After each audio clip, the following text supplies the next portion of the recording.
Hi friends. In this module you will learn about the different forms of business organizations. It includes the following areas: sole proprietorship, joint Hindu family business, partnership, cooperative society, joint stock company.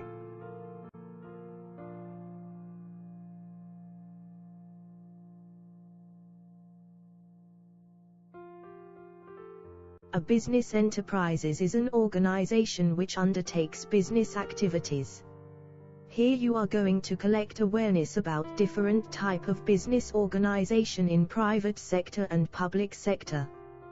They are sole proprietorship, joint Hindu family business, partnership, cooperative society, joint stock company.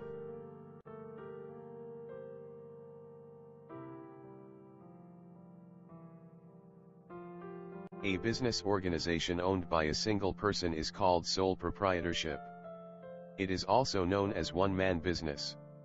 Sole trader is the owner of sole proprietorship business. He brings capital for the business. He uses his own skill and manages the business. Also he get all the profit and suffers all the losses. Any individual with good financial and managerial advantage can start this type of business.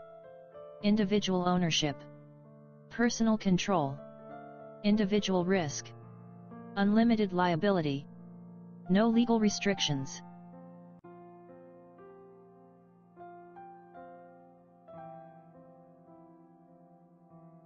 Easy formation. No legal formalities for starting this business, anyone can start, those who have fund and managerial stability. Quick decision. Sole trader is the supreme authority, so no necessary to ask any others for taking decisions. Efficient management. Attention control by the owner reduces risk and wastes. Business secrecy. A sole trader can easily keep all his informations related to business safely. Better personal contacts. It is through the personal and smooth and cordial relationship with customers. Flexibility. The sole trader has no necessary to ask about the changes in the running of business. Less expensive management. High salary paid managers are not necessary for managing sole proprietorship. Loan facilities. Due to unlimited liability, he will get loans easily. Continuity. The business is continuing nature, like from the father to the son. Prevention of concentration of wealth. It motivates all people to do the business and helps to reduce the concentration of wealth in few business peoples. Shortage of capital. The fund required for running the business is brought from his own hand. Banks gives loans on the basis the financial stability of the owner. So shortage of capital is the problem. Risk and unlimited liability. The entire risk and losses of the business are to be borne by the sole trader. Lack of management ability. The business runs on the managerial talents of a single person. Weak bargaining powers.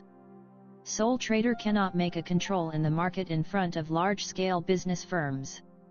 Absence of large-scale buying and selling. He operates on a small-scale basis, so he cannot conduct large-scale buying and selling. It is one of the oldest forms of business found in India. It is owned by the individuals of Hindu family and it is controlled by the Mitakshara school of Hindu law. The business is managed by the eldest male member, known as Karta. The liability of Karta is unlimited. It is created on the basis of Hindu law and not out of a contract. Only male members of Hindu family can become members. The membership is obtained only through the birth of particular family conducting business. Business undertaken for the benefits of members of the family. The liability of members is limited except of Karta. The capital for the business is from their ancestral properties. It enjoys greater stability in the running and continuity of business. It provides scope for division of labor. There is no limit for number of members. Enables to take accurate decisions.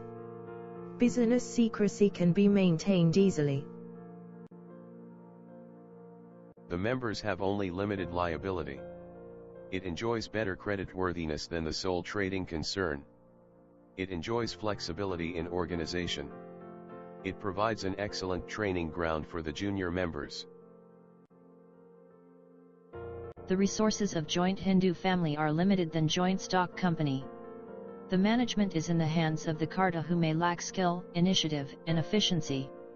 There is no direct relationship between reward and effort. Disputes may arise among the members in the case of partition of property and closing of business. The ability of members is limited, so they take little interest in the business activities.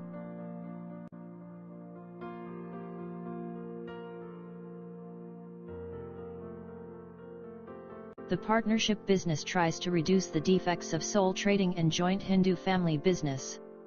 In a partnership business, two or more persons combine their skills, experience, and capital.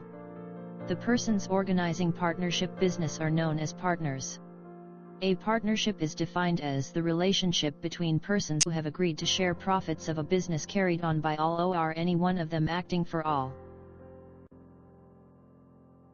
Relation between two or more. Minimum members required for starting this business is 2, maximum 10 in banking and 20 in other business. Agreement, it starts based on an oral or written agreement. It is known as partnership deed. Business. The agreement is to do lawful business and cannot form charitable institution. Sharing profits. Profit or loss share as per agreement. Business is carried on by all or any of them acting for all. Unlimited liability. Liability of each partner is unlimited. No separate legal existence. A firm has no separate existence apart from the partners. Utmost good faith. Partners should disclose all material facts and present true accounts to one another. Transfer of interest. No chance to transfer interest of one partner to another in the firm. Implied authority. All partners should follow the laws of organization. General or ordinary partnership. The liability of all partners is unlimited. On the basis of duration, it is divided into two types: particular partnership. Partnerships formed for the completion of a particular purpose for a fixed period. Partnership at will. In this type, the duration of the partnership will not be fixed in advance. Limited partnership. In limited partnership, the liability of the partners is limited.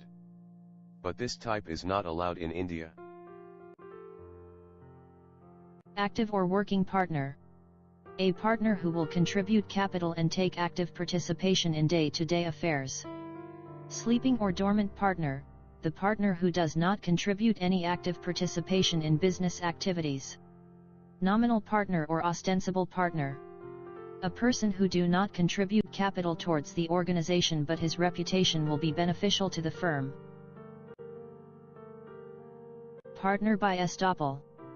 Is a person who by his behavior or words gives an impression to the third parties that he is a partner. Partner by holding out. A person may be represented as a partner to the public by others. Partner in profit only. With a special agreement, a person may be admitted to share only profits. Sub-partner, an outsider appointed by a partner as his agent with a share in the profits. Section 30 of the Indian Partnership Act allows a minor to be admitted as partner. The liability of a minor partner is limited. He has the following rights. He has the right to share the profits and properties of the firm. He can check the accounts of the firm. He can sue the partners for the payment of his share of profits. It is the written agreement by partners. It may be oral or written. It is also known as articles of partnership. It may contains the following: name of the firm, address and name of partners, the term and duration of partnership and its objectives, The amount of capital contributed. Profit sharing ratio. The amount which can be withdrawn by each partner. Management of the business. Amount of salary paid to partners. The right and duties of partners. Preparation of accounts of the firm. Arrangement for audit. Rate of interest on the capitals. Details of division of work among them. Method of valuation of goodwill on admission, retirement and death of a partner. Provisions regarding admission, death and retirement of a partner. Settlement of disputes. Any other important matters. Easy of formation. Formation of partnership is easy. Larger resources. Helps to collect more amount of capital through different partners. Efficient management. Through skilled and experienced 2 or more persons, management of the firm is effective. Division of labor. Division of work is possible between partners. Prompt and balanced decisions. For taking decisions, all are meeting at a time. Greater interest. Equality in sharing of profit or loss makes them greater interested. More credit facilities. It can obtain more credit facilities from money lenders, financial institutions, etc. Flexibility. Easy to change according to the conditions of the society. Protection of minority interest. Each partners get opportunity for expressing their views. Simple dissolution. It is easy to dissolve partnership. Maintenance of business secrets. No necessary to publish their accounts. Less controls. Government control over partnership is very low. It is an organization which is working on the basic objective of service than profit. They function under the principle of mutual help. Voluntary association. Every individual is free to join or not to join in cooperative society. Association of persons. Individuals join cooperatives as human beings and not as capitalists. Unrestricted membership. Anyone who is major can become member of cooperative society. Equal voting rights. One member, one vote is the principle of cooperative society and not one share, one vote. Democratic management. Each for all and all for each is the principle of management in a cooperative society. Service is the motto. A cooperative is formed to give maximum service to its members. Limited distribution of surplus. Only limited portion of profit is given to the members. Cash trading. Business in cooperative society is done on cash-owned basis. Corporate status and state control. Cooperative society in India are registered under Cooperative Society Act 1912. On registration it become a body corporate enjoying separate legal entity. Liability.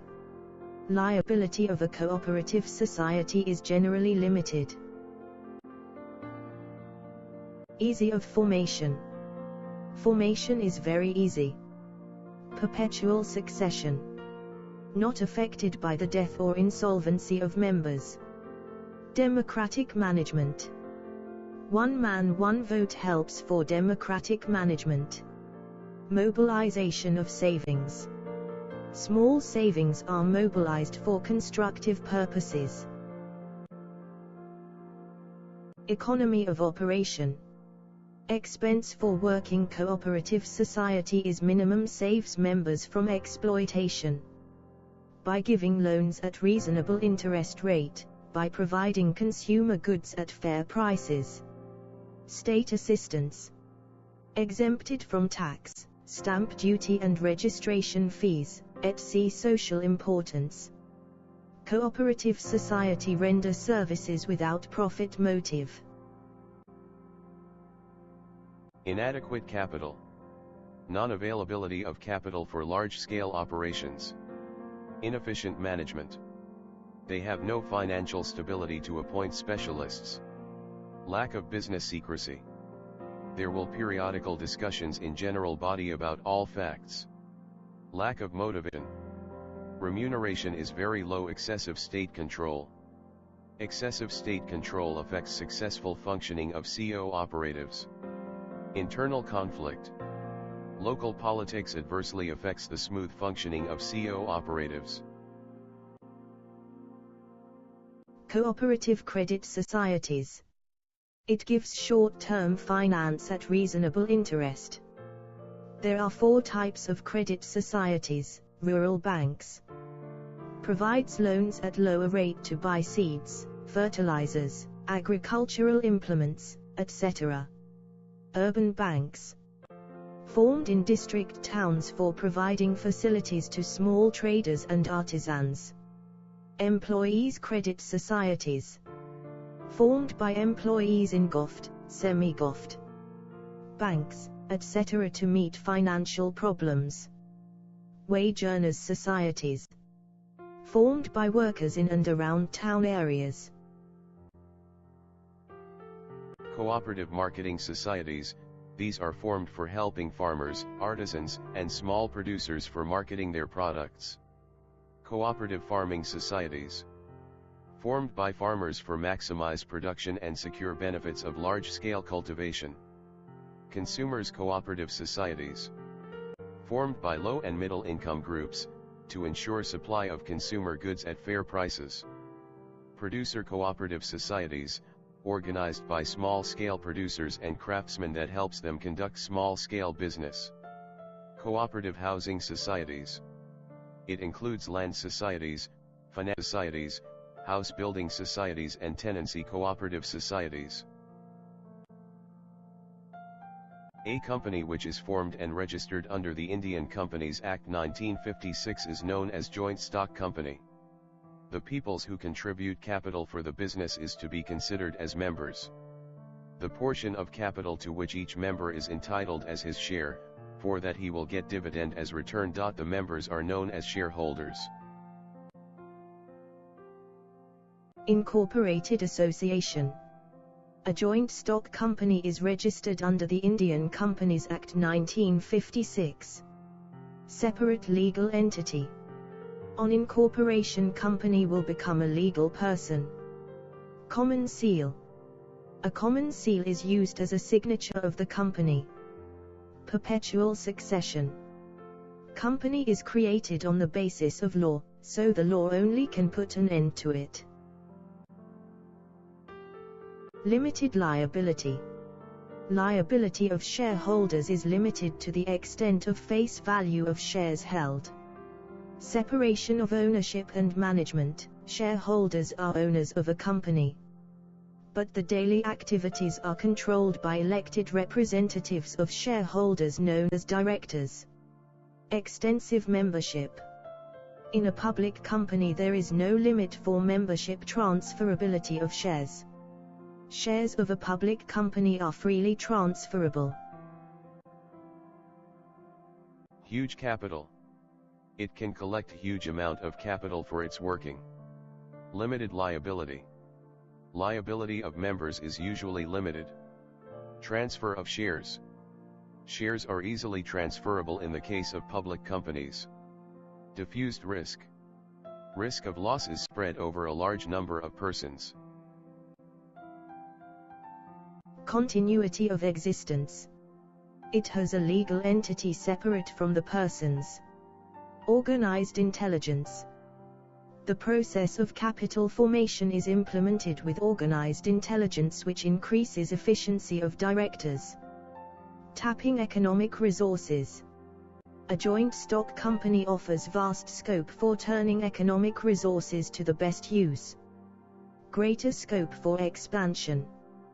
With the increase of earnings and financial resources and managerial ability helps for the expansion of the company. Democratic management. The elected members of shareholders are responsible for all activities. Public confidence. They enjoys greater public confidence than sole trading and other types of organizations. Extensive membership.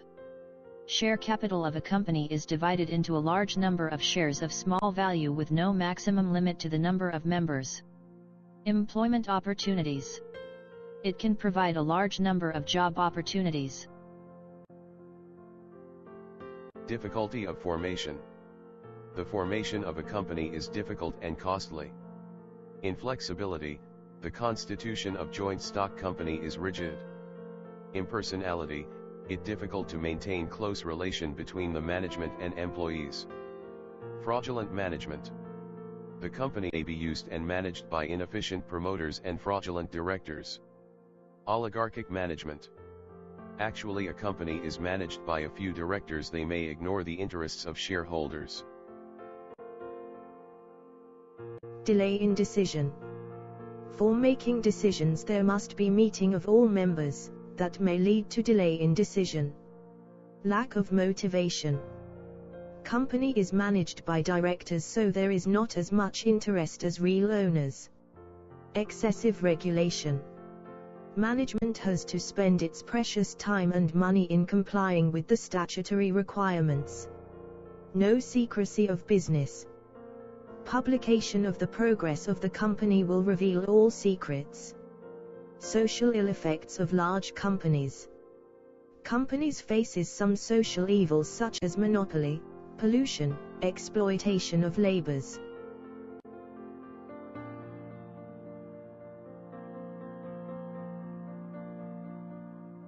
A private company has been defined as a company which by its articles limits the number of members to 50, restricts the right to transfer its shares, prohibits an invitation to public for deposits, prohibits an invitation to public to subscribe to its shares and debentures, puts the minimum paid up capital to ₹1 lakhs.